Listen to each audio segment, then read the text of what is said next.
Noticias de último minuto. Quédate a ver este video hasta el final. Noticias de Venezuela. Lanzan serie que expone a Nicolás Maduro. Agencia Argentina Método. Se ha estrenado Narcoterroristas, una miniserie que expone el vínculo del Cartel de los Soles con la dictadura de Nicolás Maduro y la crisis en Venezuela. Son 10 microepisodios de 1 minuto aproximadamente, minuto y medio, producidos por la Agencia Argentina Método. Disponible en Instagram. Patricio, hablemos de esta serie. ¿Por qué? ¿Qué buscamos con ella? Tu idea, más o menos, al pensarla, ¿cómo nació? Bueno, Idania, honestamente, lo que buscamos es que la mayor cantidad de gente en el mundo sepa lo que está sucediendo en Venezuela. Para nosotros es una obligación moral hacerla. Conocimos lo que pasa en Venezuela de primera mano el año pasado. Junto a unos amigos estuvimos 10 días en Caracas después de estudiar todo el semestre previo a la elección lo que estaba sucediendo. Lo hicimos con focus group, lo hicimos con entrevistas en profundidad de gente que estaba dentro del país y de muchos que habían tenido que emigrar. Lo hicimos con encuestas que hacíamos de manera online, tanto a la población que estaba dentro como a la que estaba afuera. Y escuchando mucho las redes sociales, algo que nos llamaba muchísimo la atención es que los 8 millones de venezolanos que estaban afuera del territorio hablaban 10 o 15 veces más en sus redes sociales de lo que lo hacían adentro, con lo cual no lo podíamos entender. Terminamos viajando y el terror que viven los venezolanos adentro de su territorio nos hizo entender todo, con lo cual también nos tocó de alguna manera en una dosis de 7, 8, 9 días sufrir una parte de lo que ustedes sufren con ese régimen, y nos vimos obligados a hacer un contenido a modo de que la mayor cantidad de gente pueda conocer el terror que están atravesando, ¿no? Entiendo, Patricio, que habrá una primera temporada. 10 capítulos, si no estoy mal informada. Es así. De alguna manera lo que nosotros buscamos es en contenidos muy dinámicos, propios de la comunicación actual, donde todos los ciudadanos del mundo competimos con 20.000 estímulos publicitarios que recibimos a diario. Entonces nosotros sabemos que tenemos que ser bien concretos, porque los venezolanos saben lo que viven y lo que sufren a diario, pero también nuestro objetivo es que mucha gente que no lo sabe y que no es venezolano lo sepa y se vincule con esta tragedia. Con lo cual lo que queremos es, en muy poquito tiempo, explicar ese terror de manera muy concreta, porque como te decía antes, competimos con un montón de otros estímulos y el formato es bien acorde a redes sociales. ¿Para qué? Para que en 60 o 90 segundos el consumidor pueda entender en 10 distintos episodios qué es lo que está sucediendo en Venezuela, ¿no es cierto? Bueno, está comprobado que entre más corto sea el mensaje, más nos va a quedar y se nos va a fijar, lo sabes tú, lo sé yo. Ahora, alguien que no haya visto el primer capítulo, Patricio, ¿cómo se lo vendes? Vamos a hablar de alguien en particular, de una circunstancia específica. Véndele el primer capítulo. Bueno, lo primero es que lo que está sucediendo en Venezuela es un caso único en la historia de Occidente, porque muchas veces el narcotráfico se ha instalado en los países, muchas veces ha coqueteado, si se quiere, con los estados o con la política. Ha sucedido en la Colombia de los 80 y los 90, sucede en México hoy. Ahora, lo que nunca había sucedido, y nosotros nos reíamos mucho porque tras el primer capítulo había algunos que decían, este era el sueño húmedo de Pablo Escobar. Y cuando decimos qué es el sueño húmedo de Pablo Escobar, es que el Estado, la política, las Fuerzas Armadas y el narcotráfico sean una sola cosa. Y eso es un poco lo que está sucediendo hoy en Venezuela. Sí. Y eso es lo que de alguna manera en cada uno de los capítulos nosotros queremos ir retratando. ¿Para qué? Para que se vea bien claramente quiénes son los rostros que han decidido secuestrar un país en son de sus beneficios personales, sus negocios con el ilícito y ni hablar separando millones de familias y también matando infinidad de gente dentro de las fronteras y fuera con la venta y tráfico de estos productos, ¿no es cierto? Claro. Entonces, contándote qué es lo que vamos a ver los rostros de cada uno de los culpables que secuestraron el país durante más de 25 años. Y sus historias, ¿no? Claro, evidentemente. Patricio, cuando estuviste en Venezuela, ¿qué te impactó más? ¿Qué te llevó a pensar en la posibilidad de contarlo? Yo no sé cuánto tiempo tenemos, pero la verdad que me impactó todo. Honestamente, cuando nosotros nos bajamos del avión, yo iba con mi hermano de la vida, Juan, testigo mío de casamiento, es mi mejor amigo, socio.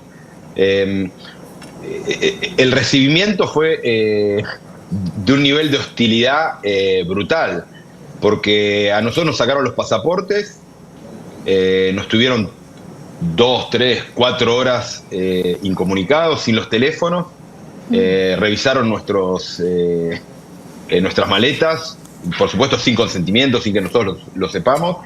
Después, cuando quisimos ingresar cuando logramos salir, quisimos ingresar a un taxi, nos eligieron ellos el taxi. Cuando llegamos al hotel, nosotros teníamos una habitación muy normal, muy convencional, y ellos nos llevaron a una habitación como medio presidencial. Se metieron dentro de nuestro cuarto 2 o 3 veces. Cada vez que entrábamos, notábamos que habían estado adentro de nuestra habitación, inclusive en la mismísima caja de seguridad. Todos los días dejábamos nosotros el pasaporte y el dinero de uno arriba, el pasaporte y el dinero del otro arriba. Cada vez que llegábamos eso estaba cambiado. Es como que hasta desde lo psicológico, lo que nosotros notábamos es que ellos querían mostrarnos que nos estaban siguiendo, que nos estaban de alguna manera hasta torturando psicológicamente. Nos encerraron en un ascensor durante horas. Podría contar infinidad de cosas que sufrimos en nuestra estadía ahí, pero de alguna manera hay un autor argentino, un cantautor argentino que en la década del 70, cuando nosotros nos tocó atravesar una dictadura, cantó una canción muy hermosa que decía: solo le pido a Dios que el dolor no me sea indiferente. Y nosotros volvimos un poco con esa obligación de sentir que teníamos que contar el dolor que ustedes estaban atravesando, que esta es de alguna manera la emigración más grande de la historia de Occidente, y nosotros estamos comprometidos y casi, como te decía al principio, obligados moralmente no solo a acompañarlo, sino a difundir lo que está sucediendo, a hacer una voz más para que muchas otras más se animen. Abrazamos la causa y te diría que hoy un poco esto le da sentido a nuestras vidas. O sea, nosotros no vamos a frenar de hacer cosas, las que están a disposición nuestro. Nos encantaría hacer mucho más, pero todos tenemos trabajos, todos tenemos una vida, pero sí hay tiempo y recursos que nosotros invertimos en que la causa de ustedes se conozca más y ver cómo en la medida de lo posible podemos colaborar, ¿no es cierto?, con nuestro granito de arena al menos. Excepción como una medida para reducir los homicidios y como, por supuesto, un modelo de seguridad, Arturo. Con eso quiero arrancar el análisis de esta noche. ¿Qué opina? Bueno, el informe que sale desde los Estados Unidos de Norteamérica es muy auspicioso, toda vez de que en el gobierno anterior habíamos tenido algunas novedades con respecto a lo que se pensaba de cómo se iba llevando adelante el plan de control territorial y el régimen de excepción. Ahora queda con este informe claramente demostrado que efectivamente se está llevando como corresponde, de acuerdo a la normativa internacional, de acuerdo por supuesto, a mantener la ley por sobre todas las cosas, a seguir lo que dice la Constitución.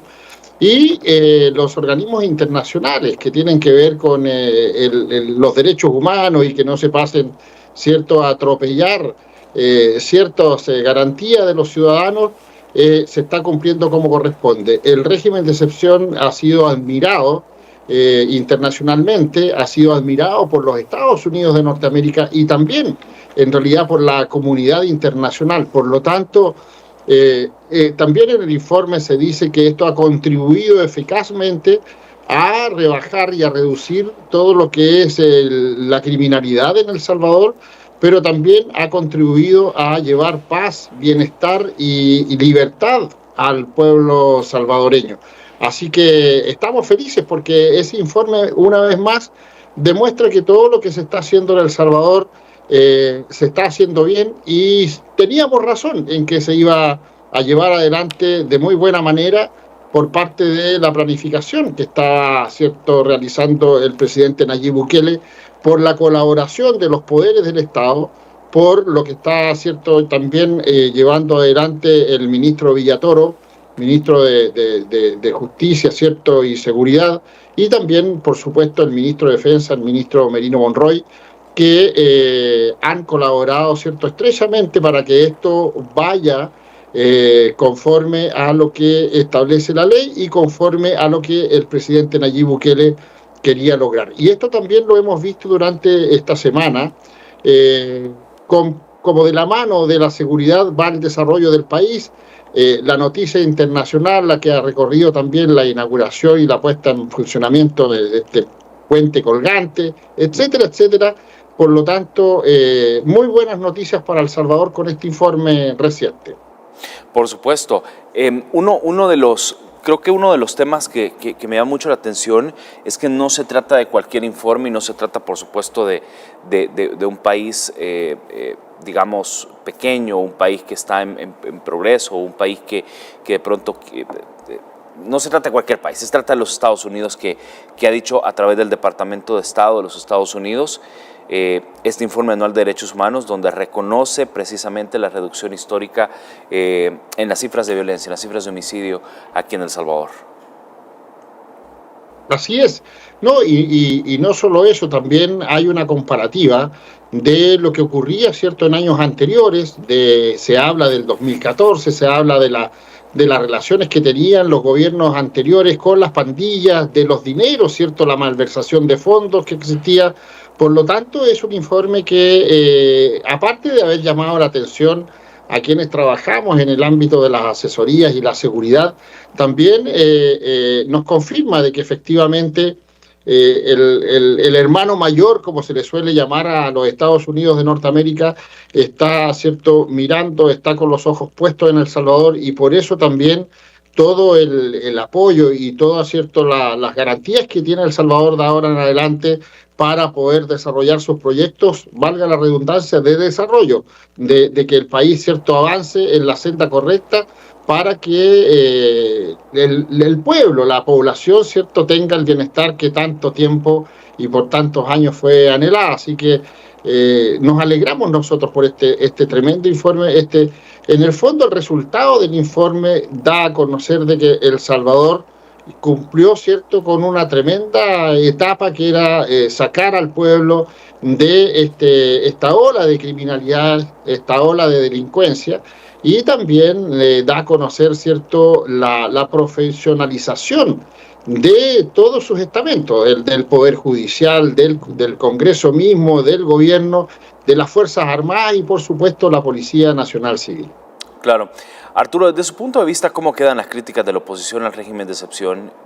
Principalmente, bueno, en la Asamblea Legislativa, por ejemplo, que se oponen, no votan, no respaldan las diferentes prórrogas, cuando hemos visto que ha sido el Departamento de Estado quien ha reconocido, de hecho, la implementación del régimen de excepción como una herramienta constitucional que ha devuelto la paz y la tranquilidad a los salvadoreños. ¿Cómo queda la cosa, como se dice por acá?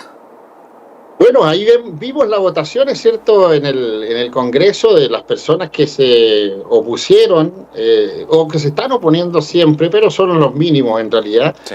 Pero aquí queda claramente demostrado de que a pesar de lo que se diga, a pesar de que la gente opina, ¿cierto?, sin tener conocimiento, sin conocer directamente, sin haber estado en El Salvador, ni antes, ni durante, ni ahora, para poder dar una opinión como corresponde. La oposición, que ha perdido, ¿cierto?, ese privilegio de poder recibir algún tipo de garantía o de monumentos de parte de los grupos delincuenciales y de las pandillas que están acostumbrados a eso, en realidad pierden un espacio muy grande. Si aquí en el fondo el problema de fondo en realidad es que perdieron el negocio. O sea, cuando se les cortó la forma de tener entradas adicionales, porque eso era lo que pasaba, por eso no se hacía absolutamente nada contra las pandillas, contra estos grupos organizados de criminales, era porque de una u otra manera ellos estaban involucrados en esto, porque se reciben dinero de todas partes. Al final, el sufrimiento de la población se convierte en un negocio para quienes llegan a acuerdos y se siguen perpetrando estos delitos y estos crímenes. Cuando se soluciona eso y se le pone un párale a eso, por supuesto que el negocio se les termina y el negocio en realidad no sigue funcionando, y eso es lo que más les dolió. Las instituciones internacionales que estaban operando en El Salvador dejaron de recibir, por supuesto, ayuda, porque ya no podían estar metidos, ¿cierto?, colaborando y apoyando a los delincuentes, a los criminales, en vez de la población. Por lo tanto, esto es un cambio pero rotundo, y es una muy, muy buena noticia para El Salvador. Por supuesto, están conectando. Hoy estamos hablando, de hecho, del tema de seguridad, y le decía a Arturo antes de irme a la pausa que El Salvador ya se acerca, está en ruta, está en camino, la meta ahí está, y faltan pocos días para llegar a los 1000 días sin homicidios solo en la administración del presidente Nayib Bukele. Para la historia de El Salvador, para esta fase que nos encontramos en seguridad, en paz y en tranquilidad, ¿cómo se traduce este camino, esta meta, ya que en unos días vamos a estar llegando? Bueno, ya pasamos hace un ratito los 900 días, así que hay mucho optimismo, porque efectivamente era algo impensable lo que podía ocurrir. Ya más de 900 días sin homicidios, ¿cierto?, provocados por las pandillas y el crimen organizado en El Salvador, y ya es un logro tremendo. Pronto se va a llegar a los 1000 días, que es a lo que se aspira. Así que ánimo y fuerza, y con el trabajo que se está realizando, lo más probable es que muy pronto se llegue a ese cometido. Pero también cabe destacar algo muy importante, que en los Estados Unidos de Norteamérica también ha llamado la atención, que es el control fronterizo, no solamente lo de las pandillas, sino que el control fronterizo recio que se está llevando adelante en El Salvador para el control de lo que es droga, estupefaciente, cierto armamento no autorizado, todo lo que es trato de blanca, todo lo que es tráfico ilegal, y que se está llevando adelante, ¿cierto?, con el comando Zumpul de control fronterizo recio. Eso ha llamado mucho la atención también por todo el problema que tiene los Estados Unidos con el control de frontera. Así que ahora que se activa la Guardia Nacional en apoyo a la policía en Washington, D.C., también estamos viendo cómo más o menos se podría ajustar a lo que está pasando en El Salvador, pero no lo están haciendo igual. Así que ya dimos, ¿cierto?, algunos detalles para que se efectúen las correcciones correspondientes, porque la manera que se está llevando adelante todos los operativos en El Salvador de la Policía Nacional Civil y con el apoyo de la Fuerza Armada es como debe operar. Ahí hubieron algunas confusiones que creo que se están corrigiendo ahora. Por lo tanto, El Salvador está siendo como un ejemplo de cómo se están llevando adelante todos los operativos, ¿cierto?, y las operaciones en contra de la delincuencia y el crimen organizado. Por lo tanto, como les vuelvo a insistir, hay mucho ejemplo que se está tomando de lo que está ocurriendo en El Salvador y que se está aplicando en otros países, incluidos los Estados Unidos de Norteamérica. Claro, y sobre todo porque, durante más de 30 años El Salvador figuraba como uno de los países más violentos de todo el mundo. La tasa de homicidios sobre los gobiernos de Arena y el FMLN eran altísimas. Las mayores tasas, de hecho, de homicidios fue uno en el gobierno del FMLN, que en 2015 fue de 106.3 muertos por cada 100,000 habitantes, y en el año 2006, por ejemplo, eso fue en el gobierno de Arena, era de 65.42 por cada 100,000 habitantes. Una cifra que a la hora, por supuesto, de revisar los datos en esta etapa de la historia del país, bueno, contrastan muchísimo, Arturo. Bueno, eso ya pertenece al oscuro pasado de El Salvador. en realidad cuando la gente no podía circular libremente por las calles, se los pasaba escondido en sus hogares, donde no se podía pasar de una vereda a la otra porque le correspondía, ¿cierto?, a una pandilla determinada o a un grupo delictual determinado.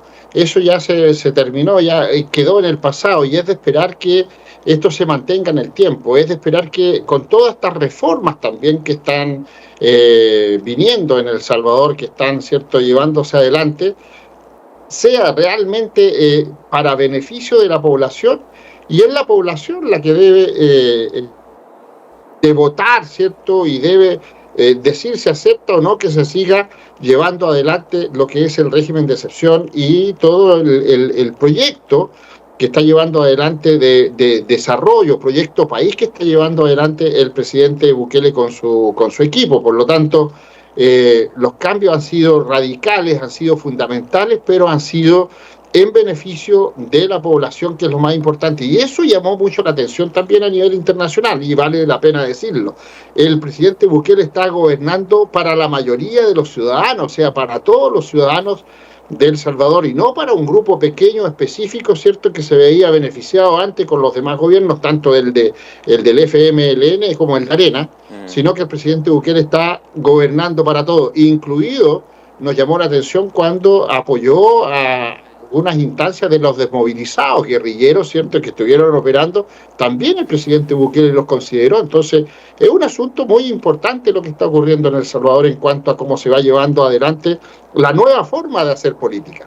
Claro, y que es una forma de hacer política que viene siendo obviamente una referencia, ¿no?, a nivel internacional. Arturo, antes de pasar precisamente con ese análisis, quiero que le pongamos una pausa porque quiero transmitir el siguiente mensaje. Ya hace un par de minutos, hace un minuto, Carla Trigueros, la nueva ministra de Educación, ha respondido a este anuncio del presidente Nayib Bukele y dice: señor presidente Nayib Bukele, recibo con profunda gratitud y responsabilidad el honor de servir como ministra de Educación de nuestro país. Asumo este cargo con el firme compromiso de trabajar incansablemente para transformar nuestro sistema educativo. Como capitán y doctora, pondré mi experiencia, disciplina, vocación al servicio de esta misión, como lo he hecho en todas las misiones que se me ha asignado. Gracias por su confianza, no le fallaremos a usted ni al pueblo salvadoreño. Dios, unión, libertad. Dijo la capitán y doctora, ahora ministra, por supuesto, de Educación, Carla Trigueros. Así que bueno, ahí estamos con este anuncio, que es, por supuesto, un anuncio que lo veníamos dando desde el inicio de la entrevista y que, por supuesto, ahora ya veíamos la reacción. Sin duda, una buena decisión del presidente Bukele. Bueno, de todas maneras, Carla es una persona muy preparada, en realidad. Y qué mejor que una persona de la fila, como se le dice, que pueda llevar adelante sobre todo un ministerio tan importante como el Ministerio de Educación. Porque a mí no me cabe la menor duda que por la formación de la capitán vamos a tener, ¿cierto?, una modificación en lo que es los planes de educación en El Salvador, pero para beneficio de nuestros niños y de nuestros jóvenes, o de los niños y los jóvenes de El Salvador. Yo hablo así, de repente me involucro mucho, y en realidad yo creo que cuando las personas, ¿cierto?, trabajan en este tipo de cargo como el Ministerio de Educación, y sin ideologías políticas, pero sí siguiendo la ruta de lo que es la formación de nuestros niños y nuestros jóvenes, vamos por buen camino. Generalmente los políticos que caen en ese ministerio caen en el error también de ideologizar a los jóvenes y a los niños, cambiar los planes de estudio, pero en beneficio de alguna tendencia política determinada o de alguna corriente determinada. No nos olvidemos que el Ministerio de Educación generalmente en todos los países son utilizados por grupos minoritarios por grupos, ¿cierto?, de una tendencia inclusive determinada. Hemos visto cómo han tratado de insertar la ESI, la educación sexual integral, que es nefasta para nuestros niños y nuestros jóvenes, cómo han tratado de ingresar lo que son las ideologías de género, la hormonización a los niños. Los padres pierden el derecho preferencial de poder estar controlando a sus hijos, etcétera, etcétera, pero no me cabe la menor duda de que la capitana ahí va a hacer un muy buen trabajo y va a llevar adelante el ministerio como corresponde para el mejor desarrollo de los niños y los jóvenes y, por supuesto, el futuro de El Salvador, porque todo parte en la formación, en la base de nuestros niños y nuestros jóvenes. Ahora, los poderes del Estado, en llevar adelante y sacar de buena manera, ¿cierto?, esta planificación del presidente para ir a reducir lo que era la delincuencia y el crimen organizado. Estas mismas organizaciones, ¿cierto?, comienzan a ver de que el sistema de criminalidad ya no le va a ser rentable y van a tener un par de alternativas. Salir del país, que fue lo que ocurrió, que muchos se escaparon de El Salvador y están algunos en Honduras, en Nicaragua, en Guatemala, qué sé yo, y otros se fueron a otros lugares, inclusive hasta los Estados Unidos de Norteamérica, pero al comenzar a llevar adelante todo este plan de seguridad, este control, ¿cierto?, de las pandillas, el tener la mano firme y ponerlos en el secot a quienes eran los más peligrosos, los más criminales, les entrega un mensaje claro. O sea, aquí o te arreglas o te vas a la cárcel y te secas. Entonces, cuando ven que eso efectivamente se está cumpliendo y que no es solamente una amenaza, por supuesto que van a cambiar de actitud y muchos, lo más probable, van a dejar por un tiempo sus actividades delincuenciales, pero hay que tener cuidado con eso porque solamente pueden ser células que se duermen, gente que se transforma en topos y comienzan a trabajar bajo la tierra así subterráneamente, pero siguen trabajando y siguen tratando de organizar nuevamente nuevos tipos de delito y nuevas formas de delinquir. Por lo tanto, eso es lo que tiene que tener el gobierno muy en cuenta y eso es lo que se está haciendo en realidad, de estar siempre atento a esta aparición de algunos focos, ¿cierto?, y de algunos grupos que podrían venir a alterar el orden público, como lo que pasó en la escuela la vez pasada, ¿te acuerdan? La universidad inclusive, de que hay algunos grupos que de pronto, ¿cierto?, pueden ser influenciados y quisieran armar algún tipo de situación complicada, pero la inteligencia y los equipos de seguridad son los que deben estar siempre atentos para mantener esto en el orden que corresponde y como está hasta el momento en El Salvador. Claro. Arturo, siempre hablamos que el tema de la voluntad sin duda es bien importante para poder hacer, digamos, todos los cambios que hemos experimentado y que el presidente valientemente los ha realizado y los ha hecho. Pero hay un tema también importante y es que por cualquier lado que le encontres a estos grupos criminales, los has desarticulado, es decir, hemos visto cómo has cortado el financiamiento, has cortado la comunicación, has cortado la infraestructura, la logística que ellos habían creado en aquel momento y has cortado también esas alianzas que de pronto ellos tenían con el tema del narcotráfico. ¿Por qué? Bueno, solo miremos las incautaciones millonarias de droga que ha existido solo en este año, Arturo. Sí, bueno, ahora se va a reforzar mucho más con lo que está ocurriendo muy, muy cercanamente ahí a lo que se llama el Triángulo Norte, el desplazamiento de algunas unidades, ¿cierto?, de guerra de los Estados Unidos.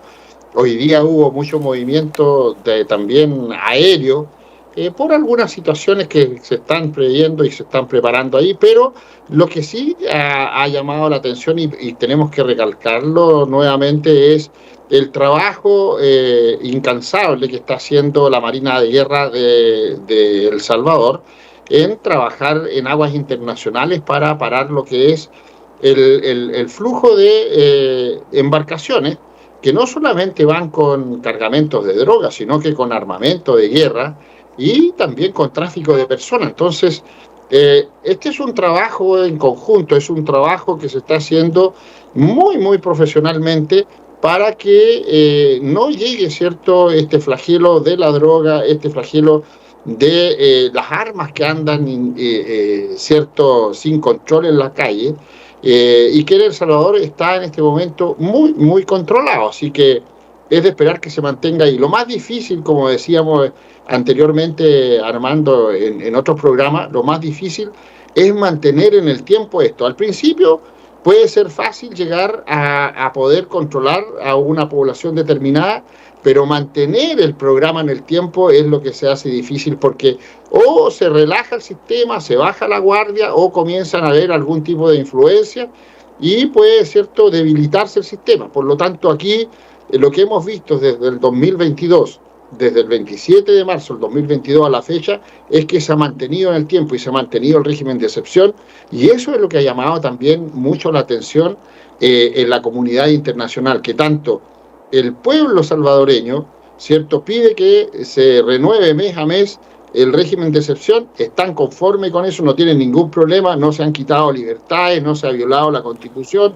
ni los derechos humanos de la población, que es lo más importante, pero también la Cámara de Diputados, ¿cierto?, también han confirmado y cada vez, mes a mes, están, ¿cierto?, renovando lo que es el régimen de excepción, y eso demuestra de que efectivamente están siguiendo lo que la población quiere, o sea, no lo que instituciones internacionales u organizaciones internacionales quisieran, ¿cierto?, influir en El Salvador para que se hagan lo que ellos dicen.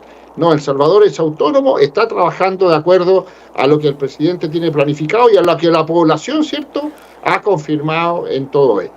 Bueno, y sin embargo hay algunos que no votan, Arturo. Ya a la hora de como dicen por acá, a la hora de los que hubo para poder votar. Claro, porque resulta de que están muy dolidos y en realidad ellos pensaban que esto no iba a durar lo que ha durado, pensaron de que esto iba a ser, como decimos también internacionalmente, la partida del caballo inglés, que iba a ser muy rápido al principio y después se iba a relajar, y no es así. Esto se ha mantenido en el tiempo y esperamos que se siga manteniendo en el tiempo, porque es la única forma de que esto se apacigüe. Fueron décadas en que El Salvador estuvo sumido, ¿cierto?, en la tragedia, en el flagelo del crimen y de las pandillas, y fueron generaciones que crecieron viviendo esta situación. Por lo tanto, ahora también necesitamos que sean bastantes años los que se mantengan en el tiempo así, para que las nuevas generaciones crezcan bajo una situación diferente y bajo una forma de vivir diferente, con en realidad la esperanza de que van a tener un futuro mejor, y lo están viendo ahora, con desarrollo, con armonía, con libertad y por supuesto con inversión en el país. Claro. Arturo, muchas veces hemos hablado en este espacio que El Salvador pues no solo es el país más seguro del hemisferio occidental, sino es el país referente en el tema de seguridad. Lo veíamos al inicio de esta entrevista, lo conversábamos sobre el reconocimiento que ha tenido el Departamento de Estado del éxito del régimen de excepción y de la tranquilidad y la paz que ha traído a toda la gente. En otros países se ha visto mucho el hecho de poder implementar el plan control territorial, de poder crear herramientas, digamos, como el régimen de excepción. No sé si suena un poco egoísta lo que vaya a preguntar o decir o plantear sobre la mesa, pero ¿por qué no funciona en otros países? ¿Qué es lo que hace diferente a El Salvador? Mira, es que no se logra poner de acuerdo los poderes del Estado. Para que esto funcione, y lo hemos explicado también en otros programas, mi estimado Armando, sí, para que esto funcione, el plan de control territorial y cómo se ha llevado adelante todo el proceso en El Salvador, se necesitó de que el gobierno, el Poder Judicial y el Congreso se alineen, ¿cierto?, en uno solo para sacar adelante. Generalmente en los demás países esto no se logra, esta unión de los tres poderes del Estado no se logra, por A, B o C motivo. Muchas veces el Poder Judicial, ¿cierto?, quiere poner las cartas sobre la mesa diciendo de que se tiene que actuar de acuerdo a la ley, pero no aceptan, ¿cierto?, que el presidente tiene también poderes constitucionales que van por sobre todo. Y es ahí donde se crean los conflictos. También en el Congreso, muchos congresistas, cuando existe, ¿cierto?, una Cámara donde está bien equilibrado el sistema, en realidad votan en contra de muchas medidas. porque ellos sencillamente no están de acuerdo con el gobierno. No es porque sean malas, sino que porque sencillamente no están de acuerdo con el mandatario que está tratando de impulsar algunas medidas interesantes o extraordinarias. Entonces se crea ese conflicto. Pero además de eso, en muchos países no se lleva adelante el plan de control territorial conforme a como está establecido. Existe un modelo, ese modelo que se está aplicando en El Salvador es un modelo que ha dado resultados, pero tiene que aplicarse conforme a cómo se ha llevado adelante, es decir, un régimen de excepción total. Lo que pasa es que cuando se aplica, mi estimado Armando, lo que se trató de hacer, por ejemplo, en Honduras en una oportunidad, no resultó porque en realidad la presidenta se opuso a un montón de cosas. No resultó en Ecuador porque se hizo con un régimen de excepción acotado, o sea, a media. Y eso no resulta. O lo haces con todo o no lo haces. Porque si no, no resultan las cosas. Y en El Salvador, le hemos dicho, se ha hecho con todo y ese es el resultado. Por lo tanto, ahora se está tratando de aplicar en pequeños lugares, en lugares más de menor cantidad de población, para tratar de ver cómo funciona. Pero aquí tiene que hacerse completo. A medias no funciona. A medias tintas no, es blanco o es negro, así de simple. Así es. Muy bien, se acuerda, llevó a los grupos criminales a ampliar el control en los territorios, aumentar la práctica de la extorsión y brindó otros privilegios a los pandilleros. Las consecuencias de este acuerdo de no agresión entre los terroristas, donde los expresidentes Mauricio Funes y Salvador Sánchez Serén, ambos del FMLN, facilitaron la negociación, fueron el incremento desmedido de la violencia. Ve esta nota y venimos hablando de esto. El gobierno solo ha sido facilitador, ha creado las condiciones mínimas para reducir los niveles de violencia pandilleril. Tras darle vida a la tregua, se admitía su función ante el mundo entero en el supuesto proceso de pacificación entre ambas estructuras criminales. Sin embargo, la estrategia tuvo un efecto adverso a lo esperado, debido a que elevó la cifra de homicidios en el país. En el caso específico de la tregua, recuérdese que mucha gente dijo que esto no iba a durar una semana. Los cabecillas de las pandillas y los negociadores que representaban al gobierno del FMLN de Salvador Sánchez Serén entre 2014 y 2015, cuando el pacto estaba en su punto más intenso, acordaron entregar armas que estaban en su poder. Estos actos fueron incluso promovidos por la Organización de Estados Americanos, cuyo secretario en ese entonces era José Miguel Insulza. Bueno, lo sabía la gente de centros penales, que era con quien habíamos tramitado la solicitud, las listas de quienes queríamos que estuvieran allí. La tregua que aumentó el luto y el dolor en las familias salvadoreñas permitieron mejores condiciones carcelarias a las pandillas, como el ingreso de ilícitos, televisores, alimentos, servicios de bailarinas a las cárceles y disposición de fondos públicos para el proceso. Este es un camino alternativo que a mí me impresiona muy bien, me pone hace que esté muy esperanzado. Este acuerdo entre los gobiernos de izquierda convirtieron a El Salvador en 2015 como la nación más sangrienta y violenta del mundo, elevando la tasa de homicidios a 103 por cada 100,000 habitantes, donde la policía registraba hasta 50 asesinatos en 24 horas, lo que evidenciaba la ampliación del poder que había adquirido la MS-13 y el Barrio 18 durante esta estrategia gubernamental. Era parte del pasado, por supuesto, estas negociaciones entre Arena y el FMLN con precisamente estos grupos criminales cuando estaban en el poder.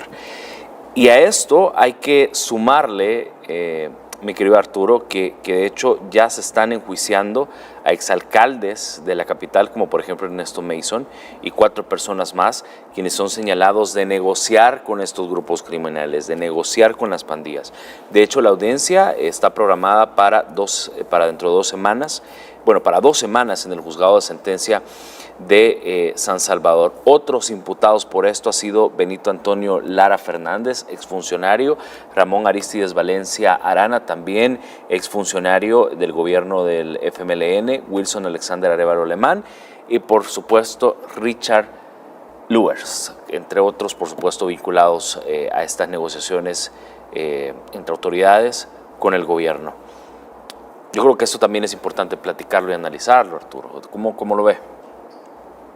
Bueno, la gente tiene que tener claro de que en ese entonces, bajo el gobierno del FMLN y Arenas, se produjeron varias negociaciones por cientos de miles de dólares hacia los pandilleros. Y la nota decía bien clara ahí que eran gobiernos, ¿cierto?, de tendencia de izquierda, pero quien también llega a las negociaciones, que era en ese entonces el secretario general de la OEA, de la Organización de Estado Americano, Miguel Insulza, también socialista, o sea, de la misma línea. Por lo tanto, y posteriormente, cuando llega, ¿cierto?, doña Michelle Bachelet, inclusive, también de la misma línea, o sea, todos de izquierda. Por lo tanto, ahí queda de manifiesto que efectivamente la izquierda internacional, para que la gente así lo sepa, no quiere sacar a los delincuentes de la calle, no quiere, ¿cierto?, mandarlos a la cárcel.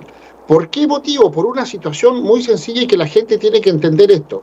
Los delincuentes son una herramienta que utilizan aquellos mandatarios y aquellos políticos que quieren mantenerse en el poder. ¿Por qué motivo? Porque cuando la delincuencia está operando en la calle, los ciudadanos están encerrados en sus casas, temerosos, y el gobierno los puede controlar de mejor manera. Muy sencillo.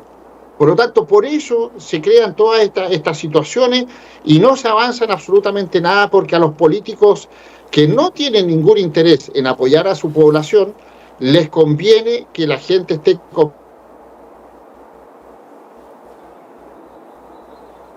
en realidad puedan controlar la situación.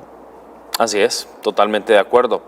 Bueno, de hecho, la Fiscalía, solo en este caso de Mason, la Fiscalía se presentó, de hecho, este día los alegatos a las partes involucradas, y se tiene previsto que en la siguiente etapa de juicio el Ministerio Público presente el primero de los testigos que va a relatar los hechos de estos procesados. Hay que recordar que las reuniones que ellos sostuvieron se estuvieron durante periodos electorales, en el año 2014 en las elecciones presidenciales, en las 2 vueltas, y en las municipales en 2014. Es decir, antes, Arturo, se negociaban votos a cambio de vidas, así tal cual.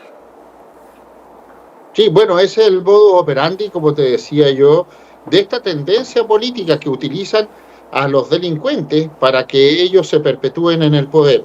Mira, la izquierda internacional tiene algo de manual, que es para llegar al poder y mantenerse en él. Llegan mintiendo, continúan robando y terminan matando. Pero no es que los políticos maten, sino que dejan y hacen vista gorda que los grupos delincuenciales y los criminales hagan y deshagan en las calles.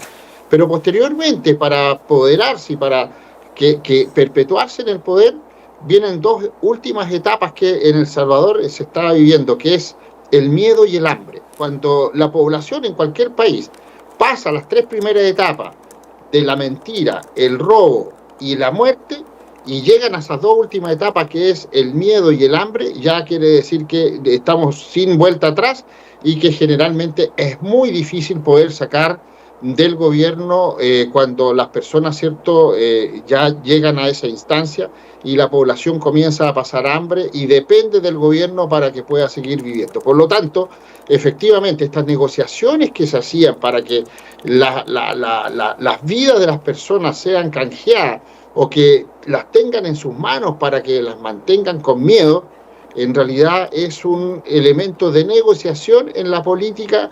Generalmente, vuelvo a insistir, aunque lamentablemente no quisiera, son los elementos de izquierda los que manejan este tipo de recursos.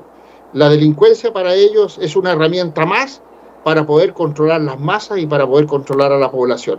Afortunadamente, en El Salvador eso se terminó, afortunadamente eso está controlado y afortunadamente la población ahora puede respirar tranquila, libre y puede desarrollarse, ¿cierto?, como corresponde, y El Salvador está en este momento en vías de desarrollo como corresponde, y también las inversiones, por supuesto, han llegado porque se mejoró toda esa parte de la inseguridad en todo nivel, y eso es el resultado que estamos viendo hasta este momento. Claro, y eso obviamente la seguridad ha sido esa columna vertebral de toda la transformación que ha tenido El Salvador. Yo recuerdo en aquel momento un directivo de Arena, por ejemplo, decía que la seguridad no se come, y la historia de nuestro país y la visión del presidente ha dicho lo contrario, en efecto, de si el país es seguro, puede existir obviamente un alimento en casa, puede existir incremento en el turismo, puede existir incremento en la construcción, en el comercio, en la industria, es decir, todo es una cadena, Arturo. No, y no nos olvidemos que también hubo otro personaje ahí en El Salvador que dijo que las pandillas eran una necesidad social. Sí, o sea, que había que tenerlas. No, ridículo esto. O sea, ¿en qué mente cabe? En realidad aparecen cada especímenes que ni siquiera vale la pena, ¿cierto?, considerarlos, pero sí hay que tenerlos muy controlados porque son peligrosos. El pensamiento es nefasto en realidad, cuando se llega a creer que el tener a la delincuencia en la calle es de ayuda a la sociedad, y ya estamos como digo yo, con serias novedades, porque quiere decir que algo no está funcionando bien, y en realidad la gente no quiere eso. La gente quiere paz, quiere tranquilidad, quiere poder desarrollarse, poder desplazarse libremente, y por supuesto, ¿cierto?, todo eso conlleva a que las cosas funcionen como corresponde. Por lo tanto, la gente también tiene que estar alerta, y el llamado es que siempre se le ha dicho de que ahora que no hay ningún tipo de inconveniente, puedan, y cuando vean algo, denuncien a las autoridades, porque ahora sí pueden tenerle toda la confianza tanto a la Policía Nacional Civil como a las Fuerzas Armadas y como al Ministerio de Justicia. Está funcionando como corresponde, y sus denuncias van a llegar a buen puerto, y se van a tomar, por supuesto, las medidas del caso que correspondan. Esa es la idea. Por supuesto. Arturo, yo antes de despedirlo, de hecho, quiero hacerle una última pregunta. En esta etapa de la historia de El Salvador, en esta etapa del avance en el Plan Control Territorial y por supuesto en el régimen de excepción, ¿qué siguientes pasos vienen más? ¿Cómo lo visualiza usted? Normalmente siempre hacemos esto al finalizar la entrevista, me da un par de pronósticos y revisando un par de años le atina varias cosas. ¿Qué puede venir? Sí, bueno, ahora estamos en un momento de pasividad, pero no tenemos que bajar la guardia bajo ninguna circunstancia, porque todavía quedan, como te digo, algunos remanentes que están trabajando subterráneamente, los que se denominan los topos, y eso hay que estar atento a que puedan de repente reorganizarse y pudiesen causar algún tipo de problema. Lo que viene sí fuerte, y lo voy a volver a insistir, es que tenemos que tener a la población preparada tanto en la parte técnica como profesional, porque las inversiones que ya se están viendo en El Salvador se van a duplicar. Dijimos que en este segundo semestre iba a venir una avalancha de inversores a El Salvador, y eso ya se está viendo. Se adelantaron al ejercicio y ya se están viendo, ¿cierto?, los avances en lo que es el turismo, la parte hotelería y lo que es la parte de desarrollo de infraestructura y tecnología. La gente, por ejemplo, no sabe que en El Salvador se reparan los aviones de las más grandes líneas aéreas, se reparan y se le hacen mantención en El Salvador. Entonces, imagínense el grado de preparación que tienen que tener los salvadoreños para todo lo que viene, y en realidad mucho trabajo, mucha inversión, y eso nos pone optimistas, porque en realidad inclusive la preparación que están teniendo los jóvenes, claro, de acuerdo a los planes que ha puesto el presidente Bukele para que puedan estudiar gratuitamente, ¿cierto?, en los diferentes niveles, eso es muy importante. Ahora, también eso quiere decir que El Salvador inclusive va a aceptar algunos profesionales extranjeros para que puedan trabajar y desarrollarse en El Salvador, y El Salvador va a seguir siendo un referente, sobre todo en la parte de seguridad, pero ahora en la parte de gestión de gobierno. Amigos, hemos llegado al final de esta noticia. Si te ha gustado, por favor, dale like y comparte. Suscríbete si te gusta este tipo de contenidos. Soy Wilson Valencia y nos vemos en un próximo video. Gracias.